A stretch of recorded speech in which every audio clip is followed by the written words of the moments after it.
Ayan, so good evening po. So ngayon po, ipapakita ko po kung paano po tayo gagawa ng summative test sa ating Moodle.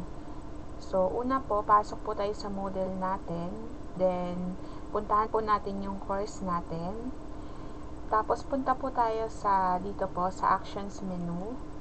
Click po natin yung Turn Editing On. Yan. And then, punta po tayo sa pinakababa. May makikita po tayong Add Topics. Pwede po natin i-click yun. Tapos, Number of Sections 1. Add Topics po. Yan. Then, pwede na po natin i-edit yung name. For example po, Summative Test. Click po natin yung Enter para ma-save yung name. Ayan, kung mapapansin po natin, meron na po kaming summative assessment dito. Na po. So, ito po, kinreate ko lang po para for demo purposes po. Yan. Then, after po nyan, pwede po tayong mag-add ng activity or resource. And then, meron pong dalawang way para makapag-add tayo ng quiz. Pwede po ang quiz mismo sa Moodle. Pwede rin pong H5P content. So, unahin po muna natin yung H5P content. Then, mamaya po, pakita ko naman po kung paano tayo mag-create ng summative test gamit ang quiz ng Moodle. So, click po natin yung H5P interactive content. Click po natin yung add. Ayan. Then, dito na po tayo pwedeng maglagay ng description. So, gayahin ko na lang po yung description nung sa amin. Copy-paste ko na lang po. Ayan. So, kunyari, lagay ko po siya dito. So, the following questions are prepared to test your mastery of the content from quarter 1 lessons. Ayan, mga ganyan po. And then, click po natin yung display description on course page. Checkan po natin siya. Then, piliin po natin yung quiz dito po. Click po natin yung details. Kasi meron po mga choices na H5P content. Marami po yan. Iba-iba po yan. Piliin po natin yung quiz. Click po natin yung details. Click po natin yung use. Ayan. So, dito na po, pwede na po tayo maglagay ng title. For example po, summative test. Ayan. Then, ito po, optional lang po itong mga ito. Mag-add ng mga ganito.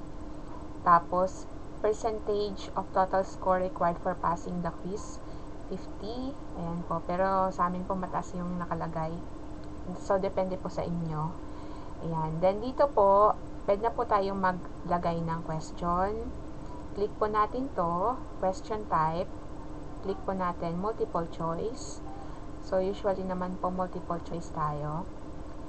And then, ayan po, pwede na po tayo maglagay ng question dito. So, gayahin ko na lang po yung question namin. Ayan, dito po sa question 1. Ayan po. So, copy-paste ko na lang po ito dito. Ito po yung aming tanong. At what part, structure of the lungs does the exchange of oxygen and carbon dioxide takes place?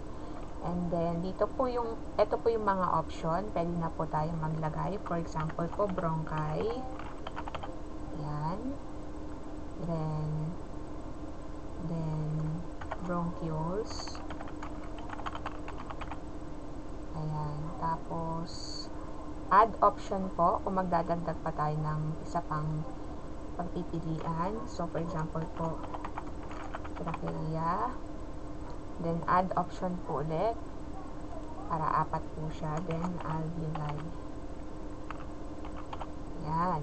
Tapos, kung ano po yung correct answer, yun po yung checkan natin yung box na katabi ng correct. So, for example, po ang correct answer is alveoli.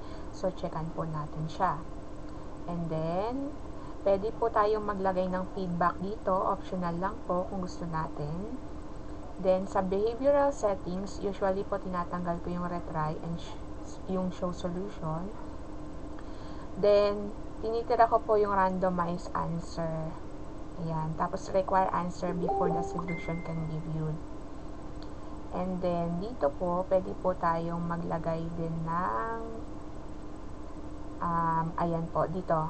Pwede po natin din checkan yung randomized question. Kapag marami na po tayong tanong, mag-iiba-iba po siya ng tag dito kung sino po yung mauuna. Ayan. So, pwede po natin i-click yun. And then, since meron na po tayong question 1, okay, pwede po natin itong gawing multiple choice lang as yung pinaka-title po na mag-a-appear dito. Pwede na po tayo mag-add ng another question. Ayan, add another question. And then, ganun po ulit yung process. Lalagay po natin multiple choice, for example. And then, lagay po natin yung question po dito. So, kopya po ulit tayo dito ng question. For example, ito po. Ayan.